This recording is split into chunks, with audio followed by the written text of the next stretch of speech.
Mr. Speaker and members of the House and former speakers, thank you very much.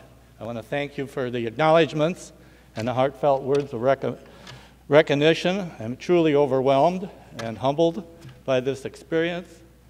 Before I go on, I should introduce my family.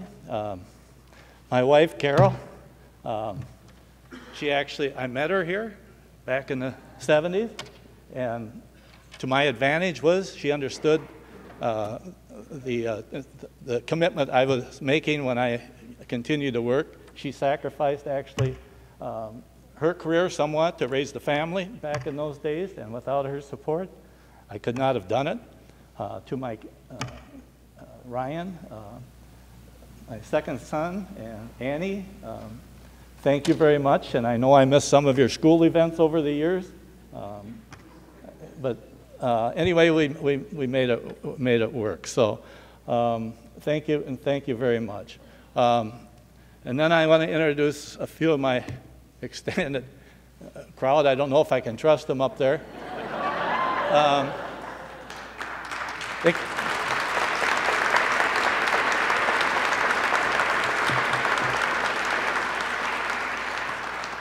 I thank you for coming, and if I'd have known I had that much support, I may have run for the legislature at one time.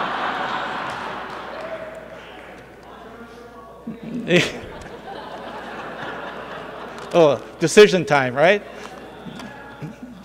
So anyway, I'm very proud and to be a part of this, and a lot of things were already said, and I don't want to repeat myself, but it has been an incredible honor to be a part of this legislative process for 43 years and 10 as Chief Clerk. I think starting and working your way through the process, and to have a mentor like Ed Burdick to train me in for many years and share his discussions on parliamentary procedure, I was really blessed, and I was in the right place at the right time.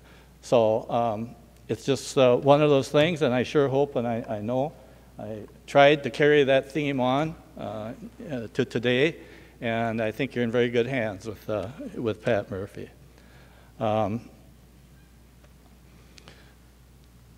Interestingly, and Representative Murphy, I didn't mean when you got the bathroom and that type of thing that you're now going to take the men's bathroom from us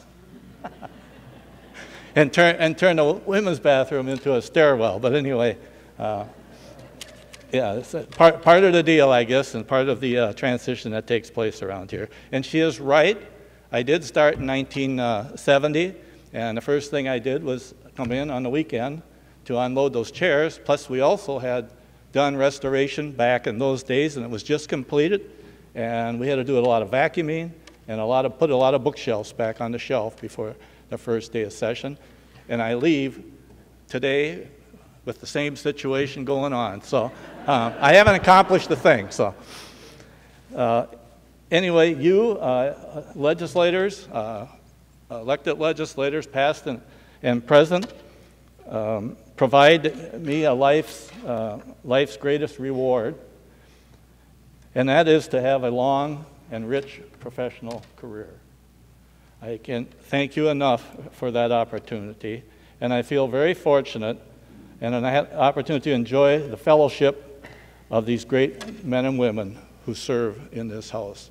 I can't tell you enough how wonderful it is to serve with people like you, and I'm very proud to go out and talk to the public about that. So anyway, thank you very much. And the one other thing I need to do before I leave, we talked a little bit about staff. The staff is very talented and dedicated around here, and I couldn't have done this job without these people. And I learned early on that you got to have a good relationship with House Research. They bail you out many a time. Revisor's Office, the Sergeant's Department, HAS, Budget and Accounting. Heaven's sakes, I spent 2 weeks working with them in the last month here. Thank them for their help, and the majority and minority staff, leadership staff. What an experience and what a wonderful opportunity to learn. And what we do is when we're doing this job, we actually learn and inspired by some of their ideas, even if we don't think initially it might be a good idea. So thank you for all that. And also, I can't say enough about Senate staff and Senate friends and how we've maintained a wonderful relationship with the Senate on our part as staff.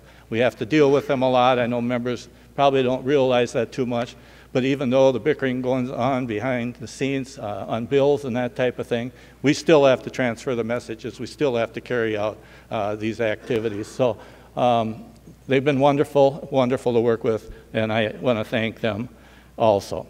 And of course, my desk staff, Pat and the crew over the years, I don't have to say anymore, couldn't have done it without you. You're dedicated, you're behind the scenes, you stick with it, you work together, and you know what you're supposed to do. So when you got that in place, you can be awfully comfortable being a chief clerk, knowing that when the session starts, they all take charge.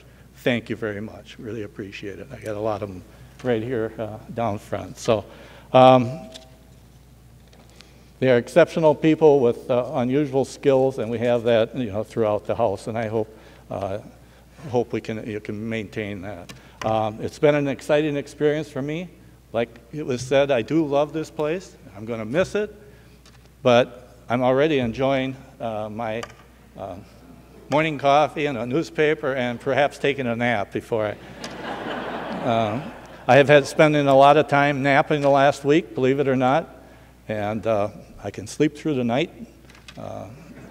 Somebody said that I was worried about this place a little bit, and what's going on, so I'm thinking about it, and I solve a lot of the problems when I wake up early in the morning, and so I'm already enjoying it, and I need to spend more time and travel on our schedule, my family's schedule, versus on legislative time. So really haven't had an opportunity for winter vacations, that type of thing. And obviously we know in winter, and I really appreciate the last week because I could just turn over and not worry about the weather coming in. So anyway, thanks everybody, and for your support and friendship and your kindness over the years. I wish you all the best, and thank you for your service. It's been wonderful. Thank you.